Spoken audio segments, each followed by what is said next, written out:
ഓണാട്ടുകരയുടെ ആയോധന വൈഭവവും മെയ്വഴക്കവും വിളിച്ചോതുന്ന ചരിത്രപ്രസിദ്ധമായ ഓച്ചിറക്കളി ജൂൺ മാസം 15-16 തീയതികളിൽ നടന്നു. ഓച്ചിറ പരബ്രഹ്മ ക്ഷേത്രത്തോട് ചേർന്ന് നിൽക്കുന്ന ഓച്ചിറ പടനിലത്താണ് ഓച്ചിറക്കളി അരങ്ങേറിയത്. കരുനാഗപ്പള്ളി, കാർത്തികപ്പള്ളി, മാവേലിക്കര താലൂക്കുകളിൽപ്പെട്ട 52 കരകളിലെയും കളരികളിൽ നടക്കുന്ന പരിശീലനത്തിന് ശേഷമാണ് ഓച്ചിറക്കളികൾക്കായി കളിക്കണ്ടത്തിലെത്തുക. 1 മാസം നീണ്ടു നിൽക്കുന്ന പരിശീലനമാണ് കളരിയാശാന്മാർ ശിഷ്യന്മാർക്ക് നൽകുന്നത്. എല്ലാ ദിവസവും പുലർച്ചെയും വൈകുന്നേരങ്ങളിലുമാണ് പരിശീലനം. വായ്ത്താരിയോടെയുള്ള 12 ചുവടുകളും 18 അടവുകളും പരിശീലിപ്പിക്കും. അതിനുശേഷം വടി, വാൾ, പരിച എന്നിവ കൊണ്ടുള്ള വെട്ടും തടയും പരിശീലിപ്പിക്കും. 2 നൂറ്റാണ്ട് മുൻപ് കായംകുളം രാജാവും വേണാട് രാജാവും തമ്മിലുള്ള യുദ്ധങ്ങൾ നടന്ന സ്ഥലമാണ് ഓച്ചിറ പടനിലം.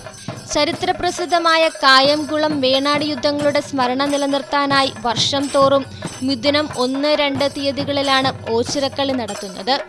കരുനാഗപ്പള്ളി, കാർത്തികപ്പള്ളി, മാവേലിക്കര താലൂക്കുകളിൽപ്പെട്ട 52 കരകളിൽ നിന്നുമായി 3000-ഓളം രണവീരന്മാർ പടനിലത്ത് അണിനിരുന്നത്. 180-ലധികം കളരികളിൽ നിന്നുമുള്ള സംഘങ്ങൾ പടനിലത്ത് എത്തിച്ചേരും. കളരിപ്പയറ്റിലെ അടവുകൾ തന്നെയാണ് ഓച്ചിറക്കളിയിലും സ്വീകരിച്ചിരിക്കുന്നത്. ആദ്യകാലങ്ങളിൽ ഓച്ചിറക്കളിക്ക് ഇരുതല മൂർച്ചയുള്ള കായംകുളം വാളും തോൽപരിചയും ഉപയോഗിച്ചിരുന്നു. തിരുവിതാംകൂർ ദിവാനായിരുന്ന ടി മാധവറാവു 1857 സ്ഥാനം ഏറ്റെടുത്തു കഴിഞ്ഞാണ് മാരകമായ ആയുധങ്ങൾ ഉപയോഗിക്കുന്നത് നിരോധിച്ചത്. അലകുകൊണ്ടുള്ള വാളും കൃത്രിമ പരിചയുമാണ് ഇപ്പോൾ ഉപയോഗിക്കുന്നത്.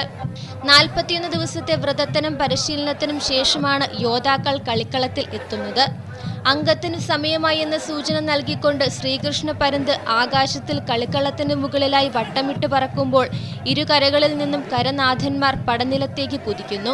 പരസ്പരം ഹസ്തദാനം ചെയ്ത് കര പറഞ്ഞ് അംഗം കുറിക്കുന്നു. അടുത്ത ദിവസം പടനിലത്ത് മുഖാമുഖം കാണാമെന്ന് പ്രതിജ്ഞയെടുത്ത് പിരിയുന്നതോടെ ആദ്യ ദിവസത്തെ ചടങ്ങുകൾ അവസാനിക്കും.